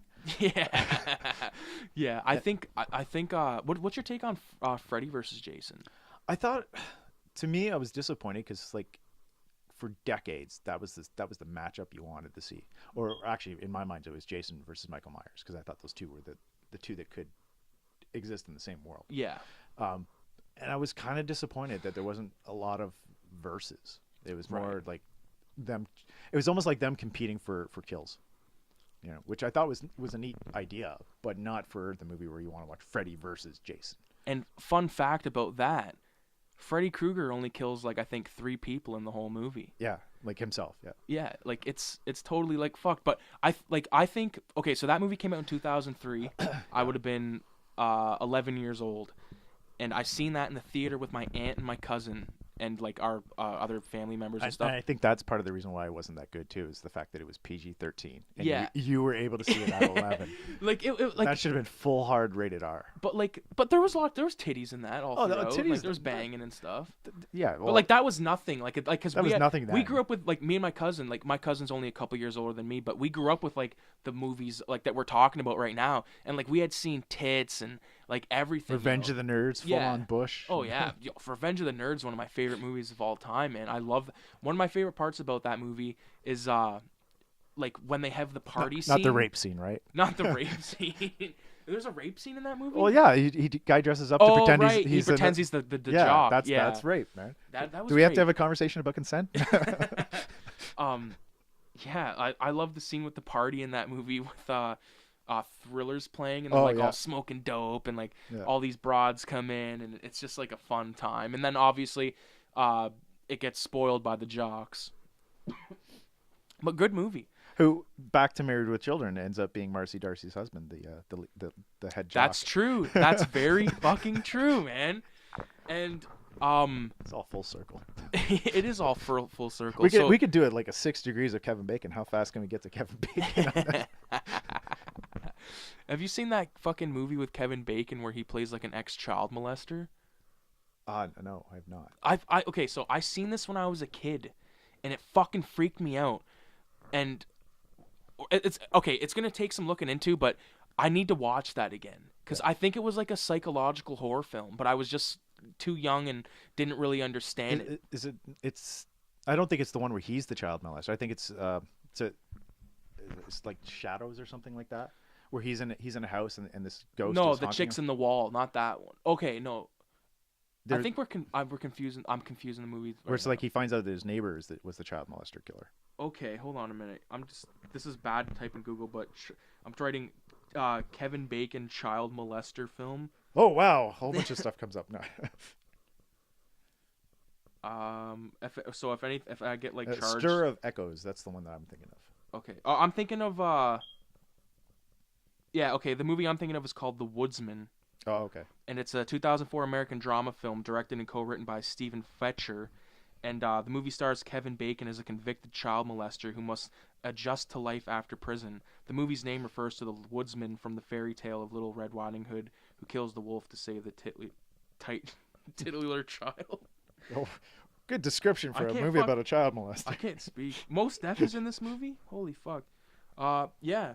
So I think that when it comes to horror movies, I think if you want to watch a good one, just go to any fucking top 10 list and pick like the top one. It's usually probably going to be Exorcist or Psycho or something. But well, now it'll be Get Out and Hereditary because we have such short memories when it comes to horror that we forget that there was horror movies before. Yeah, and we also, which is sad. Even us, we're sitting there talking like Exorcist was amazing. Yeah, we're forgetting about like House on Haunted Hill. And Wolfman, Dracula. Yeah, Frankenstein, all that kind of stuff. Yeah, House on Haunted Hill, the original. I love that movie. The original. Oh, the Omega Man with Charlton Heston and. Last Man on Earth with Vincent Price, and then you get Will Smith's I Am Legend, which is not bad, even though it's fucking CG City, but it happens. Yeah, I'm more of a fan of the Last Man on Earth than I am Omega Man. Omega Man was just like a Charlton Heston, Macho Man movie. Not that that's bad, but it's just like I love that Last Man on Earth. I mean, Vincent Price, you can't get better than him. One of the scenes of Omega Man that I think is so fucking cool is when he's sitting in the movie theater and he's watching the Woodstock documentary and he's mouthing what the guy's gonna say, and I think that's like one of the perfect ways to give a sense that he's been here secluded for that long, that like any kind of like this is it's a documentary, so it's like it's interactive in a way, if that makes sense. So like that's his interaction, and I just think it's great. No, that was a good movie. It's like if I'm gonna pick one of those three, it would definitely be that one. There was a lot of movies about like being the last people on Earth, like Night of the Comet, the Quiet Earth that came out. I think a year or two before or after. And these are like the stories of isolation are always kind of scary. 28 Days Later kind of touched on that in a bit. Yeah. Right. Like that was kind of what was going on. Mm-hmm. But Night of the Comet, if you haven't seen that one, that's a pretty. Oh, I've seen that one. Yeah, that was a pretty good. That one's Valley good. Girl zombie movie. Yeah, and like with good effects, and there's a part of the movie takes place in a movie theater, which I'm a fucking sucker for right out there. It's like they're banging in a projectionist booth, and the reason they don't get infected is because of the fucking. Wasn't it because of like the amount of like lead or asbestos? Yeah, some shit like that. Yeah. There's a lot of the amount of cancer that's in the wall. Yeah. That's the guy smoked in there too much, and there's nicotine tar all over the walls. It's just seeping yellow. Fuck. That's one thing I think kids today aren't gonna know is like when you move into an apartment that somebody smoked in. Because most people don't smoke in their places anymore, but there's just like that yellow dripping when you have a shower in the bathroom. It's just like, ugh. Yeah. That to me is like a horror movie in itself. It's like, get out. Yeah. Fuck this yellow room. Yeah. So that. I'm down to my 5. Yeah. I mean, I didn't mention Pumpkinhead. That was actually one. So. Okay. But I mean, Pumpkinhead that's just talking about Stan Winston and the fact that was such an iconic creature, even though it hasn't gotten its due. It's not like Predator or, Right. But it's so amazing. And the first time I ever saw Pumpkinhead, I hadn't even seen the movie yet because it hadn't come out yet, but there was a bunch of horror cards, like collector cards. They would have all of the monsters and stuff like that. They were yellow, like the package. Yeah, was yellow, yeah. I think. Yeah. And it was like Pumpkinhead was like a big one on that. I think I had the whole collection at one point. It was Fuck. it was amazing cards to collect because back then it was like you don't have the internet, Yeah. You had Fangoria. You had Fangoria, and you had to hide that because your mom's like, that's disgusting. And it's like, but the Playboy magazine beside the sink was okay, but Fangoria, god damn. But yeah, I mean, Fangoria and Starlog, those are my two favorite magazines growing up.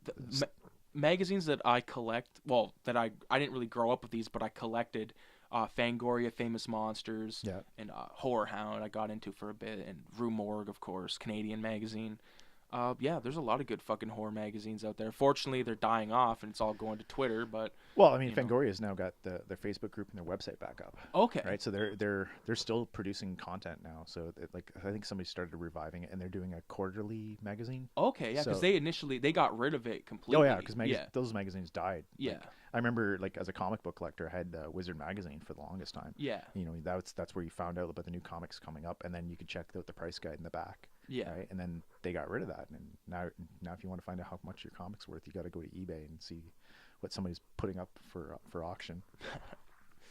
That's a fact. Yeah. I mean, like, I've got comic books that I thought were worthless. Like, I have the last issue of Marvel's Transformers. It was like issue 80. Right. And I was like, oh, this is a quarter bin thing because it's like an older issue. Yeah. Turns out that's like worth $40 or yeah, so. Because it's such a limited print run, probably. Well, it's a limited print run, and it was the last one, so nobody had it. Right? Yeah. So and by then they probably like only printed like maybe a couple thousand copies. Well, like 10,000 that's the minimum. Yeah. Because I remember fucking But it's again, like, nobody thought it was worth anything, so they didn't keep it in pristine condition. Yeah, I didn't either. But I think Akira, the comic Akira. I think the last two issues there was such a time gap that they didn't make as many, or something like that. And Akira, by the way, is one of my favorite fucking things of all time, whether it be the movie or the book. But not the live action movie, because they're still struggling to make. They're still struggling. There's been some cool fan made stuff online, but nothing too official or anything. Well, see, if they got the guy who directed Push, I've never seen that. That's that movie with one of the Chris Evans, just before he did Captain America. He played like it's like a world of mutants. Like, there's this guy, he's able to push objects, so he's got telekinesis. Another person's got telepathic powers, and they have screamers, who are people who can scream really loud and concussive blast, which is just like Akira, right? So like, you get that movie and get that guy to direct that would be pretty awesome. And then, but you've got to also have the world, like those bikes, the laser beams cutting down and stuff like that. If you've ever seen Batman Beyond: The Return of the Joker, that's a huge that was inspired by Akira as well. Okay. If you haven't seen that movie, you should definitely watch that. I'll definitely check that out. So I want to wrap this up with a filmmaking story, okay? And it goes like this. Don't do it. So a couple, like, in 2017 or like maybe early 2018, I submitted a bunch of stuff to film festivals, and it was Afro Death in the Locker. And I got into Shock Stock, which was like fucking, it was amazing for me to see it there because I love Shock Stock. I wanted to see stuff of mine play there. Got it in. I submitted a bunch of other stuff. I think I submitted to 6 places that I got turned down for both films. And then I kind of forgot about Film Freeway for a while. Yeah. And then last night, I go on Film Freeway to upload a couple of my new, like the Purple Demon and stuff like that. And I got a notification on there. I look on it.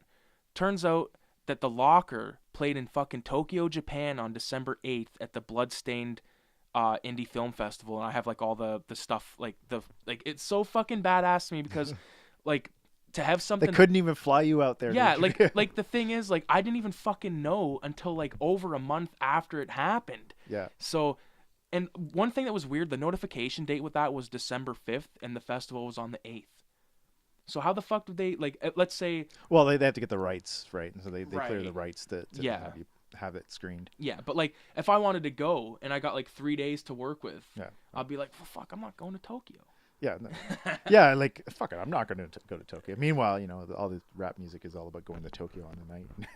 Yeah, which is We're not living that life yet. yeah.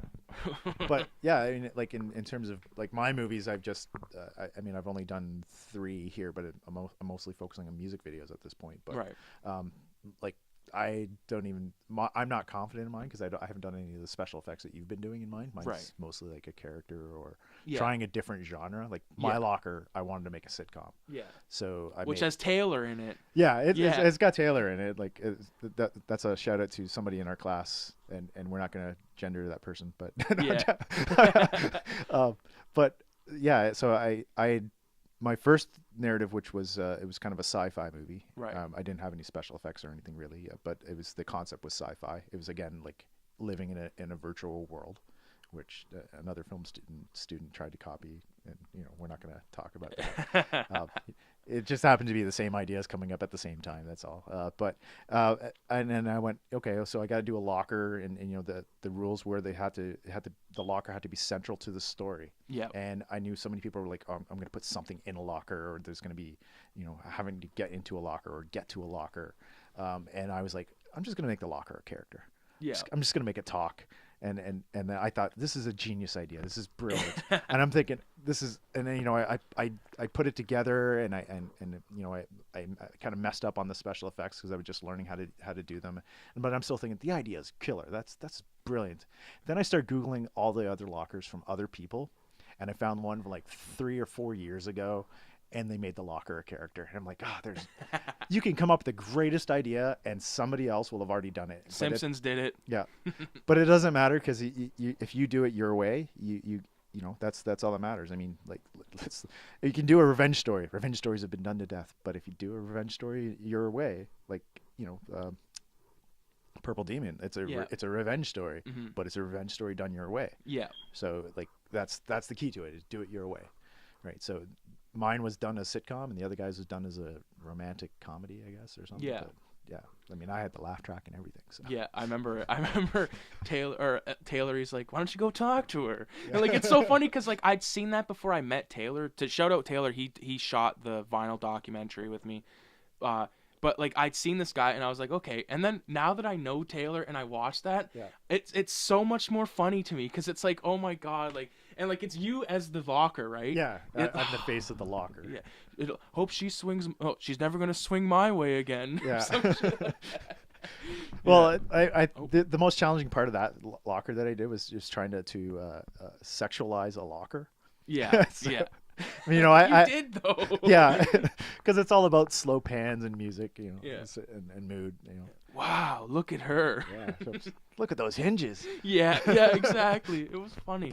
And then my other movie, I went with a straight up espionage. You know, not so much an action movie, although I mean, if we had more than 5 minutes, I probably could have turned it into an action movie. But, I did a straight up espionage one, which is The Big Gun, and I don't know, I'm a sucker for breaking tension. So at the end, it ended up becoming a comedy just because of the end reveal. But like again, it's an idea because I remember doing. Oh, okay, I'll spoil it. So The Big Gun is basically there's a terrorist and he's got a device and they need to find out where it is and he's not telling them. So they try everything that they can think of, and then they decide to bring in his mom, and he calls it like bring in the big gun, and then not later than that, Justice League came out. Right. And there's that scene in Justice League where he's like, they're fighting Superman and like, what do we do? What do we do? Is it like, is it time to bring in the big gun? And they go, yes, bring in the big gun. And then it's Lois Lane. And I'm like, son of a bitch. Just all my ideas. Just, and that has happened so many times. Like I had a concept for American Ultra, like the movie American Ultra came out. Yeah. I had that idea like 10, 15 years ago. And I was like, oh, this would be awesome. And I just didn't think it was good enough. And then Altered Carbon, the new Netflix movie or series that came out last year, was basically, you know, you die and you get resurrected and you can be put into a new body. Your consciousness can be put into a new body and you can live forever that way. Right. So I had that idea 20 years ago and I just didn't think it was good enough. And I made it into my first 2-minute narrative, but it was the same ideas. It's just you got to sit there and you go, fuck, you know what? My ideas are good enough, right? Yeah. If they're gonna steal not steal them, but if they're gonna come up with those ideas and they're gonna put those movies out, and those movies aren't gonna be as good as I think they could have been, Yeah. then your ideas are good enough, and you can just go out there and make them. Oh, definitely. Definitely. As Lloyd Kaufman says, just make your own damn movie. Exactly. Sweet. All right. Well, thanks for listening to the very first episode of Bluntzillavideo Podcast, or the Bluntzillavideo Podcast. We've been doing this for about an hour and 40 minutes, so I think that was pretty cool. That's a feature length. Yeah, the inaugural episode. So thanks for listening, and there will be more.